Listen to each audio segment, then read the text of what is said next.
જય હિન્દ વિદ્યાર્થી મિત્રો, સ્વાગત છે તમારું આપણી આલ્ફામીટ ચેનલમાં. તો આજે આપણે જોવાના છે બંધારણના મોસ્ટ આઈએમપી 100 પ્રશ્નો કે જે વારંવાર કોન્સ્ટેબલની પરીક્ષામાં પૂછાતા હોય છે. તો શરૂ કરીએ. પ્રશ્ન પહેલો, ભારતનું બંધારણ ક્યારે અમલમાં આવ્યું? તેનો સાચો જવાબ છે બી, 26મી જાન્યુઆરી 1950. આપણે સીધા જવાબ આપેલા છે એટલે ઓપ્શન બોલશું નહીં, સીધા જવાબ જ બોલશું. તો ભારતનું બંધારણ 26મી જાન્યુઆરી 1950માં અમલમાં આવ્યું. જ્યારે બની ક્યારે ગયું હતું? તો કે 26 નવેમ્બર 1949 ના દિવસે બંધારણ બની ગયું હતું, પણ અમલમાં આવ્યું નહોતું. આંશિક રીતે અમલમાં પૂછે તો 26મી નવેમ્બર 1949. ત્યારબાદ પ્રશ્ન નંબર 2, ભારતીય બંધારણના મુખ્ય શિલ્પી કોણ હતા? તો સાચો જવાબ છે ડોક્ટર બી.આર. આંબેડકર. ત્યારબાદ પ્રશ્ન નંબર 3, બંધારણ સભાના અધ્યક્ષ કોણ હતા? સાચો જવાબ છે બી, ડોક્ટર રાજેન્દ્ર પ્રસાદ. ત્યારબાદ ભારતને રાજ્યનો સંઘ તરીકે કયા અનુચ્છેદમાં વર્ણવવામાં આવ્યું છે? તો સાચો જવાબ છે અનુચ્છેદ 1. અનુચ્છેદ 1માં ભારત એટલે કે રાજ્યનો સંઘ. ત્યારબાદ પ્રશ્ન નંબર 5, મૂળ બંધારણમાં કેટલા અનુચ્છેદ હતા? તો મૂળ બંધારણમાં 395 અનુચ્છેદ હતા. ત્યારબાદ પ્રશ્ન નંબર 6, મૂળભૂત અધિકારો કયા ભાગમાં સમાવાયા છે? તો એમાં જવાબ આવશે બી, ભાગ 3. ભાગ 3માં મૂળભૂત અધિકારો આવેલા છે. ત્યારબાદ પ્રશ્ન નંબર 7, મૂળભૂત કર્તવ્યો કયા સુધારા દ્વારા ઉમેરાયા છે? મૂળભૂત કર્તવ્યો એટલે કે મૂળભૂત ફરજો. તો મૂળભૂત ફરજો છે 42મો બંધારણીય સુધારા દ્વારા ઉમેરવામાં આવેલા છે. ત્યારબાદ પ્રશ્ન નંબર 8, બંધારણ દિવસ ક્યારે ઉજવવામાં આવે છે? તો 26 નવેમ્બર. 26 નવેમ્બરથી બંધારણ દિવસ ઉજવવામાં આવે છે. 26 નવેમ્બર તારીખ. ત્યારબાદ પ્રશ્ન નંબર 9, ભારતની સંસદીય શાસન પદ્ધતિ કયા દેશમાંથી લેવામાં આવી છે? તો બ્રિટનમાંથી ભારતની સંસદીય શાસન પદ્ધતિ લેવામાં આવેલી છે. ત્યારબાદ પ્રશ્ન નંબર 10, પ્રસ્તાવનામાં સમાજવાદી અને ધર્મનિરપેક્ષ શબ્દો કયા સુધારાથી ઉમેરાયા? તો 42માં બંધારણીય સુધારાથી સમાજવાદી અને ધર્મનિરપેક્ષ આવા બે શબ્દો ઉમેરાયા છે. ત્યારબાદ પ્રશ્ન નંબર 11, ભારતના રાષ્ટ્રપતિની ચૂંટણી કોણ કરે છે? તો ચૂંટણી મંડળ એટલે કે લોકસભા અને રાજ્યસભાના ચૂંટાયેલા સભ્યો દ્વારા ભારતના રાષ્ટ્રપતિની ચૂંટણી થાય છે, અને એને સંયુક્ત રીતે ચૂંટણી મંડળ કહે છે. ત્યારબાદ પ્રશ્ન નંબર 12, રાજ્યના નીતિ નિર્દેશક તત્વો કયા ભાગમાં છે? તો ભાગ 4માં. ટૂંકમાં રાજ્યના નીતિ નિર્દેશક તત્વો એટલે કે રાજનીતિના માર્ગદર્શક સિદ્ધાંતો એ ભાગ 4માં આવેલા છે. ત્યારબાદ પ્રશ્ન નંબર 13, ભારતનું બંધારણ ક્યારે સ્વીકારવામાં આવ્યું? તો 26 નવેમ્બર 1949માં ભારતનું બંધારણ સ્વીકારવામાં આવ્યું. જેણે ભારતનું બંધારણ બનાવ્યું એ બધા સભ્યોએ છેલ્લે સાઇન કરી અને ભારતનું બંધારણ સ્વીકાર્યું. ત્યારબાદ અમલમાં આવ્યું 26મી જાન્યુઆરી 1950. ત્યારબાદ પ્રશ્ન નંબર 14, બંધારણ સભાની પ્રથમ બેઠક ક્યારે મળી હતી? તો બંધારણ સભાની પ્રથમ બેઠક 9 ડિસેમ્બર 1946ના રોજ મળી હતી. ત્યારબાદ પ્રશ્ન નંબર 15, ભારતના બંધારણમાં મૂળભૂત અધિકારો કયા દેશમાંથી પ્રેરિત છે? તો ભારતના બંધારણમાં મૂળભૂત અધિકારો અમેરિકામાંથી લેવામાં આવેલા છે. ત્યારબાદ ભારતીય બંધારણ વિશ્વનું કેટલામું સૌથી લાંબુ અને લેખિત બંધારણ છે? તો આ વિશ્વનું પ્રથમ સૌથી લાંબુ અને લેખિત બંધારણ છે આપણા દેશનું બંધારણ. ત્યારબાદ પ્રશ્ન નંબર 17, બંધારણની પ્રસ્તાવનામાં કેટલા પ્રકારના ન્યાયનો ઉલ્લેખ છે? તો આપણી પ્રસ્તાવના છે એટલે કે પ્રસ્તાવના એટલે કે આમુખ. તો આપણા આમુખમાં 3 પ્રકારના ન્યાયનો ઉલ્લેખ છે. ત્યારબાદ પ્રશ્ન નંબર 18, લોકસભાનો કાર્યકાળ કેટલા વર્ષનો હોય છે? તો લોકસભાનો કાર્યકાળ 5 વર્ષનો હોય છે. ત્યારબાદ પ્રશ્ન નંબર 19, રાજ્યસભા એક ખાલી જગ્યા ગૃહ છે. તો રાજ્યસભા છે એ કેવું ગૃહ છે? કે ભાઈ કાયમી ગૃહ છે. ત્યારબાદ પ્રશ્ન નંબર 20, ભારતના પ્રથમ રાષ્ટ્રપતિ કોણ હતા? તો અહીં સાચો જવાબ આવશે ભારતના પ્રથમ રાષ્ટ્રપતિ ડોક્ટર રાજેન્દ્ર પ્રસાદ હતા. ત્યારબાદ ભારતના ઉપરાષ્ટ્રપતિ રાજ્યસભાના શું હોય છે? તો જે પણ ભારતના ઉપરાષ્ટ્રપતિ બને એ રાજ્યસભાના પદે અધ્યક્ષ બને છે. ત્યારબાદ પ્રશ્ન નંબર 22, ભારતીય બંધારણમાં નાગરિકતાની જોગવાઈ કયા ભાગમાં છે? તો નાગરિકતાની જોગવાઈ છે ભાગ 2માં. ત્યારબાદ પ્રશ્ન નંબર 23, સુપ્રીમ કોર્ટની સ્થાપના ક્યારે થઈ હતી? તો સુપ્રીમ કોર્ટની સ્થાપના છે 26મી જાન્યુઆરી 1950 ના રોજ થઈ હતી. ત્યારબાદ પ્રશ્ન નંબર 24, ભારતના સર્વોચ્ચ ન્યાયાલયનું મુખ્ય મથક એટલે કે સુપ્રીમ કોર્ટનું મુખ્ય મથક ક્યાં આવેલું છે? તો કે ભાઈ નવી દિલ્હી. ત્યારબાદ પ્રશ્ન નંબર 25, ભારતમાં મૂળભૂત કર્તવ્યો કયા ભાગમાં સમાવાયા છે? તો મૂળભૂત કર્તવ્યો એટલે કે આપણી ફરજો છે એ ભાગ 4 માં આપેલી છે. ત્યારબાદ પ્રશ્ન નંબર 26, ભારતીય બંધારણની 8મી અનુસૂચિ શેના સંબંધમાં છે? તો ભારતીય બંધારણની 8મી અનુસૂચિ છે એમાં ભાષાઓ સંબંધિત છે. ત્યારબાદ હાલમાં 8મી અનુસૂચિમાં કેટલી ભાષાઓનો સમાવેશ થાય છે? તો 22 ભાષાઓનો સમાવેશ થાય છે. ત્યારબાદ પ્રશ્ન નંબર 28, ગુજરાતી ભાષા કઈ અનુસૂચિમાં સમાવિષ્ટ છે? તો ગુજરાતી ભાષા છે એ 8મી અનુસૂચિમાં સમાવિષ્ટ છે. ત્યારબાદ પ્રશ્ન નંબર 29, ભારતના એટર્ની જનરલની નિમણૂક કોણ કરે છે? તો રાષ્ટ્રપતિ છે એ ભારતના એટર્ની જનરલની નિમણૂક કરે છે. ત્યારબાદ પ્રશ્ન નંબર 30, રાજ્યના રાજ્યપાલની નિમણૂક કોણ કરે છે? તો રાષ્ટ્રપતિ છે એ જે પણ રાજ્યના કોઈ પણ રાજ્યમાં રાજ્યપાલ હોય તો એની નિમણૂક છે એ રાષ્ટ્રપતિ દ્વારા થાય છે. ત્યારબાદ પ્રશ્ન નંબર 31, ભારતીય બંધારણમાં આપાતકાલીન જોગવાઈઓ કયા દેશમાંથી લેવામાં આવી છે? આપાતકાલીન જોગવાઈ એટલે કે કટોકટીની જોગવાઈઓ, જેમ કે કટોકટી દરમિયાન મૂળભૂત અધિકારો છે એ મોકૂફ રહે છે, એવી બધી જોગવાઈઓ છે એ જર્મનીમાંથી લેવામાં આવેલી છે. જર્મનીનું વેઇમર બંધારણ છે એને વેઇમર બંધારણ કહેવાય, એમાંથી લેવામાં આવેલી છે. ત્યારબાદ પ્રશ્ન નંબર 32, રાષ્ટ્રીય આપાતકાલ કયા અનુચ્છેદ હેઠળ જાહેર થાય છે? તો રાષ્ટ્રીય આપાતકાલ છે એ અનુચ્છેદ 352 હેઠળ જાહેર થાય છે.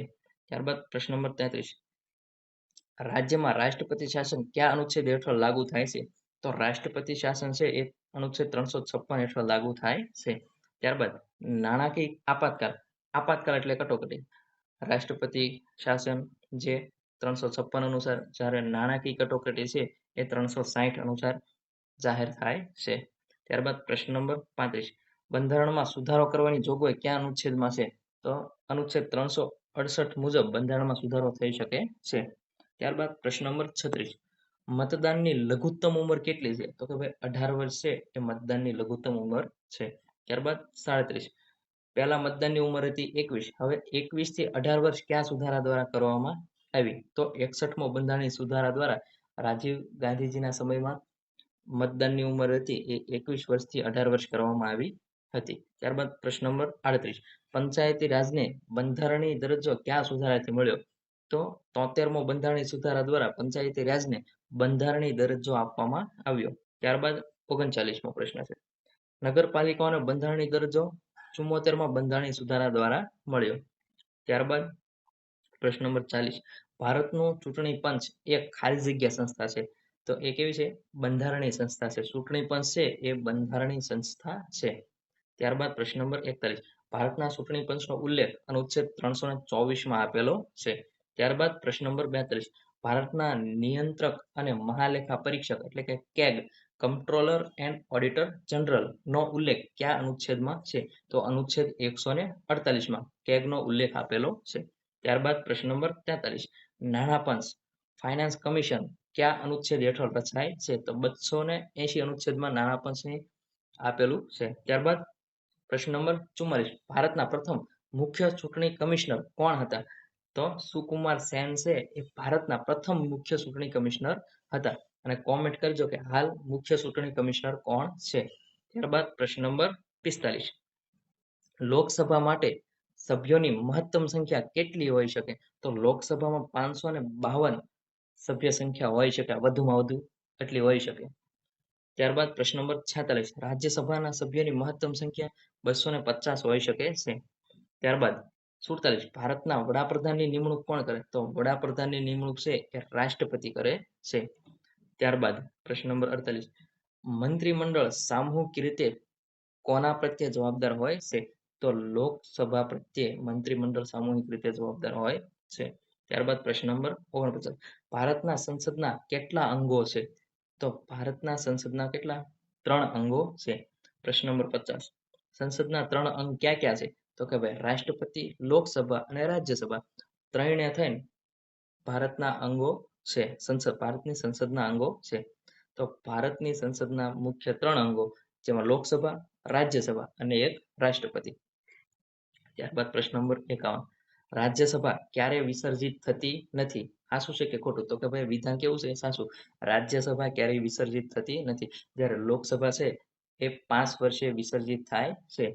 ત્યારબાદ પ્રશ્ન નંબર 52, રાજ્યસભાના 1/3 સભ્યો કેટલા વર્ષે નિવૃત્ત થાય છે? તો દર 2 વર્ષે રાજ્યસભાના 1/3 સભ્યો નિવૃત્ત થાય છે. ત્યારબાદ પ્રશ્ન નંબર 53, લોકસભા અધ્યક્ષની ચૂંટણી કોણ કરે છે? તો લોકસભાના અધ્યક્ષની ચૂંટણી લોકસભાના સભ્યો કરે છે. લોકસભાના સભ્યો દ્વારા સભ્યો વોટ આપીને લોકસભાના અધ્યક્ષને ચૂંટે છે.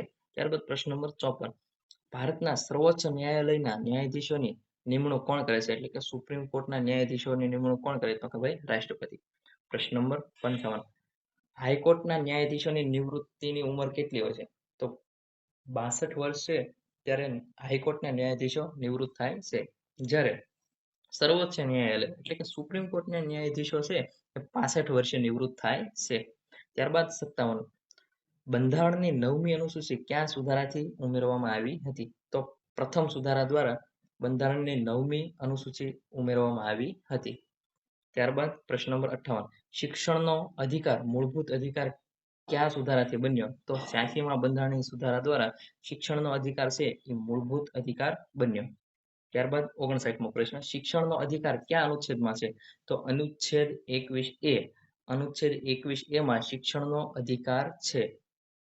ત્યારબાદ પ્રશ્ન નંબર 60, બંધારણમાં હાલમાં કેટલી અનુસૂચિઓ છે? તો 12 અનુસૂચિ છે. બંધારણમાં હાલમાં 12 અનુસૂચિ આવેલી છે. ત્યારબાદ પ્રશ્ન નંબર 61, ભારતીય બંધારણમાં હાલમાં કેટલા મૂળભૂત કર્તવ્યો એટલે કે મૂળભૂત ફરજો કેટલી આપેલી છે? ટોટલ 11 મૂળભૂત ફરજો આપેલી છે.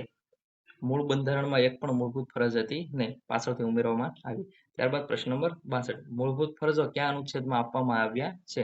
તો કે ભાઈ અનુચ્છેદ 51A માં મૂળભૂત ફરજો આપવામાં આવેલી છે. ત્યારબાદ પ્રશ્ન નંબર 63, બંધારણની પ્રસ્તાવનામાં ગણરાજ્ય શબ્દનો અર્થ શું થાય છે? ગણરાજ્ય એટલે કે ચૂંટાયેલો વડો. ત્યારબાદ પ્રશ્ન નંબર 64, ભારતના પ્રથમ ઉપરાષ્ટ્રપતિ કોણ હતા? તો વિદ્યાર્થી મિત્રો અહીં સાચો જવાબ આવશે બી, ડોક્ટર એસ રાધાકૃષ્ણન હતા. એટલે કે ડોક્ટર સર્વપલ્લી રાધાકૃષ્ણન હતા એ ભારતના પ્રથમ ઉપરાષ્ટ્રપતિ હતા. ત્યારબાદ પ્રશ્ન નંબર 65, અનુચ્છેદ 17 શેના નાબૂદી સાથે સંબંધિત છે? તો અસ્પૃશ્યતા નાબૂદી સંબંધિત છે અનુચ્છેદ 17. અનુચ્છેદ 19 કયા અધિકાર સાથે? તો કે ભાઈ સ્વતંત્રતાનો અધિકાર સાથે સંબંધિત છે અનુચ્છેદ 19. ત્યારબાદ પ્રશ્ન નંબર 67, બંધારણીય ઉપચારનો અધિકાર કયા અનુચ્છેદમાં છે? તો સાચો જવાબ આવશે સી, 32. 32માં બંધારણીય ઉપચાર એટલે કે બંધારણીય ઈલાજોનો અધિકાર આપેલો છે અનુચ્છેદ 32માં. ત્યારબાદ પ્રશ્ન નંબર 68, ડોક્ટર આંબેડકરે અનુચ્છેદ 32 ને શું કહ્યું? તો બંધારણનું હૃદય કે આત્મા કહ્યું. કોને? તો કે ભાઈ અનુચ્છેદ 32 ને. ત્યારબાદ પ્રશ્ન નંબર 69, ભારતનું રાષ્ટ્રીય પ્રતીક કયા સ્તંભ પરથી અપનાવવામાં આવ્યું? તો કે ભાઈ સારનાથના અશોક સ્તંભમાંથી ભારતનું રાષ્ટ્રીય પ્રતીક લેવામાં આવેલું છે. ત્યારબાદ સત્યમેવ જયતે કયા ઉપનિષદમાંથી લેવામાં આવ્યું છે? તો કે ભાઈ મુંડકોપનિષદમાંથી સત્યમેવ જયતે લેવામાં આવેલું છે. ત્યારબાદ પ્રશ્ન નંબર 71, ભારતના રાષ્ટ્રપતિનો કાર્યકાળ કેટલા વર્ષનો હોય? તો કે ભાઈ 5 વર્ષનો કાર્યકાળ હોય છે ભારતના રાષ્ટ્રપતિનો. ત્યારબાદ પ્રશ્ન નંબર 72, રાજ્યપાલનો સામાન્ય કાર્યકાળ કેટલા વર્ષનો હોય છે? તો કે ભાઈ 5 વર્ષનો હોય છે. રાજ્યપાલ અને રાષ્ટ્રપતિ બંનેનો કાર્યકાળ 5 વર્ષનો હોય છે. ત્યારબાદ પ્રશ્ન નંબર 73, અનુચ્છેદ 370 કયા રાજ્ય સંબંધિત હતો? તો કે ભાઈ જમ્મુ કાશ્મીર સંબંધિત હતો, જે અત્યારે હવે છે નહીં. અનુચ્છેદ 370.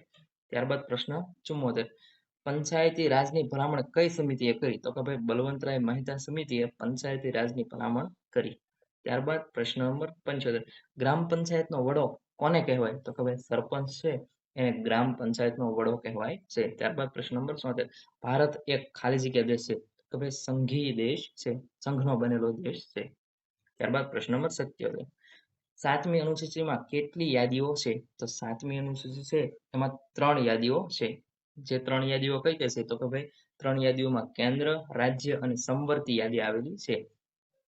કેન્દ્રની યાદી, રાજ્યની યાદી અને સમવર્તી જે બંનેમાં આવે એને સમવર્તી યાદી કહે છે. ત્યારબાદ પ્રશ્ન નંબર 79, સમવર્તી યાદીનો વિચાર કયા દેશમાંથી લેવામાં આવ્યો? તો કે ભાઈ ઓસ્ટ્રેલિયામાંથી સમવર્તી યાદીનો વિચાર લેવામાં આવેલો છે. ત્યારબાદ પ્રશ્ન નંબર 80, ભારતીય બંધારણમાં નાગરિકોના એકલ નાગરિકત્વનો વિચાર કયા દેશમાંથી આવ્યો? એકલ નાગરિકત્વ એટલે કે આપણા દેશમાં જે જન્મે એને કોઈ પણ એક જ દેશનું નાગરિકત્વ. જો ભારતનું નાગરિકત્વ લે તો ભારત, જો બીજા દેશનું નાગરિકત્વ લે તો ભારતનું નાગરિકત્વ ઓટોમેટિક રદ થાય છે. આને કહેવાય એકલ નાગરિકત્વ. તો એકલ નાગરિકત્વનો વિચાર બ્રિટનમાંથી લેવામાં આવેલો છે. ત્યારબાદ પ્રશ્ન નંબર 81. ભારતીય બંધારણની પ્રસ્તાવના કયા શબ્દથી શરૂ થાય છે? તો ભારતીય બંધારણની પ્રસ્તાવના એટલે કે આમુખની શરૂઆત અમે ભારતના લોકોથી થાય છે. ત્યારબાદ બંધારણની પ્રસ્તાવનામાં કેટલા પ્રકારની સ્વતંત્રતાનો ઉલ્લેખ કરેલો છે? તો કે ભાઈ 5 પ્રકારની સ્વતંત્રતા, જેમ કે વિચાર, અભિવ્યક્તિ, માન્યતા, ધર્મ અને ઉપાસનાની સ્વતંત્રતાનો ઉલ્લેખ કરેલો છે. ફરીવાર બોલું, ધર્મ, ઉપાસના, વિચાર, અભિવ્યક્તિ અને માન્યતાની સ્વતંત્રતા. ત્યારબાદ પ્રશ્ન નંબર 83. બંધારણની પ્રસ્તાવનામાં કેટલા પ્રકારની સમાનતાનો ઉલ્લેખ કરેલો છે? તો કે ભાઈ 2 પ્રકારની સમાનતા. કઈ કઈ સમાનતા? દરજ્જો અને તકની સમાનતા. ત્યારબાદ પ્રશ્ન નંબર 84. ભારતીય બંધારણની પ્રસ્તાવના કયા સુધારા દ્વારા સુધારવામાં આવી હતી? એટલે કે ક્યારે પ્રસ્તાવના એટલે કે આમુખમાં ક્યારે સુધારો કરવામાં આવ્યો હતો? તો કે ભાઈ 42મો બંધારણીય સુધારો 1973માં કરવામાં આવ્યો હતો, જેમાં 3 શબ્દો ઉમેરવામાં આવ્યા હતા: સમાજવાદી, બિનસાંપ્રદાયિક અને અખંડિતતા. ત્યારબાદ પ્રશ્ન નંબર 85. મૂળભૂત અધિકારોને સ્થગિત કરવાની સત્તા કોને છે? તો કે ભાઈ રાષ્ટ્રપતિ છે એ રાષ્ટ્રપતિ શાસન દરમિયાન કે કોઈ પણ કટોકટી દરમિયાન મૂળભૂત અધિકારોને સ્થગિત કરી શકે છે. એ સત્તા કોની છે? તો કે ભાઈ રાષ્ટ્રપતિની. ત્યારબાદ પ્રશ્ન નંબર 86. બંધારણની કઈ અનુસૂચિમાં કેન્દ્ર અને રાજ્ય વચ્ચે સત્તાનું વિભાજન દર્શાવવામાં આવ્યું? તો કે ભાઈ 7મી અનુસૂચિ છે બંધારણની 7મી અનુસૂચિમાં કેન્દ્ર અને રાજ્ય વચ્ચે સત્તાનું વિભાજન દર્શાવવામાં આવ્યું છે. ત્યારબાદ પ્રશ્ન નંબર 87. લોકસભા માટે ઉમેદવાર બનવાની લઘુત્તમ ઉંમર? તો કે ભાઈ 25 વર્ષ અને રાજ્યસભામાં 30 વર્ષ. ત્યારબાદ પ્રશ્ન નંબર 89. રાષ્ટ્રપતિ બનવા માટેની લઘુત્તમ ઉંમર કેટલી છે? તો કે ભાઈ 35 વર્ષ. 35 વર્ષ રાષ્ટ્રપતિ બનવા માટે અને ઉપરાષ્ટ્રપતિ બનવા માટે પણ 35 વર્ષ. ત્યારબાદ પ્રશ્ન નંબર 91. ભારતના રાષ્ટ્રપતિને શપથ કોણ લેવડાવે? તો ભારતના રાષ્ટ્રપતિને ભારતના મુખ્ય ન્યાયાધીશ શપથ લેવડાવે છે. ત્યારબાદ રાજ્યપાલને શપથ લેવડાવે. તો કે જો આપણા દેશમાં હોય સુપ્રીમ કોર્ટ, જ્યારે રાજ્યમાં હોય હાઈકોર્ટ. તો હાઈકોર્ટના મુખ્ય ન્યાયાધીશ હોય, ઉચ્ચ ન્યાયાલયના મુખ્ય ન્યાયાધીશ એટલે કે હાઈકોર્ટના મુખ્ય ન્યાયાધીશ એ રાજ્યપાલને શપથ લેવડાવે છે. ત્યારબાદ 3. રાજ્યની વાસ્તવિક કાર્યપાલક સત્તા કોની પાસે હોય છે? તો કે ભાઈ રાજ્યની વાસ્તવિક કાર્યપાલક સત્તા મુખ્યમંત્રી પાસે, જ્યારે કેન્દ્રની એટલે કે દેશની વાસ્તવિક કાર્યપાલક સત્તા વડાપ્રધાન પાસે હોય છે. ત્યારબાદ પ્રશ્ન નંબર 95. ભારતના બંધારણમાં કેટલા પ્રકારની આપાતકાલીન જોગવાઈઓ એટલે કટોકટીઓ, કેટલા પ્રકારની કટોકટીઓ છે? તો કે ભાઈ 3 પ્રકારની, જેમાં પહેલું છે રાષ્ટ્રીય કટોકટી 352 અનુચ્છેદમાં. પછી છે રાજ્યમાં રાષ્ટ્રપતિ શાસન અનુચ્છેદ 356માં અને નાણાકીય કટોકટી અનુચ્છેદ 366માં. ટોટલ આ 3 કટોકટી આપેલી છે. ત્યારબાદ પ્રશ્ન નંબર 96. કઈ આપાતકાલને રાષ્ટ્રપતિ શાસન કહેવામાં આવે છે? તો કે ભાઈ રાજ્ય આપાતકાલ હોય એને રાષ્ટ્રપતિ શાસન કહેવામાં આવે છે. કોઈ પણ એક રાજ્યમાં રાષ્ટ્રપતિ શાસન આવે. ત્યારબાદ પ્રશ્ન નંબર 97. ભારતના બંધારણની રચના માટે કેટલો સમય લાગ્યો હતો?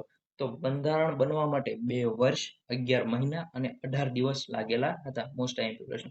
ત્યારબાદ પ્રશ્ન નંબર 98. બંધારણ સભામાં કુલ કેટલા સભ્યો હતા? તો 389 સભ્યો હતા. ત્યારબાદ પ્રશ્ન નંબર 99.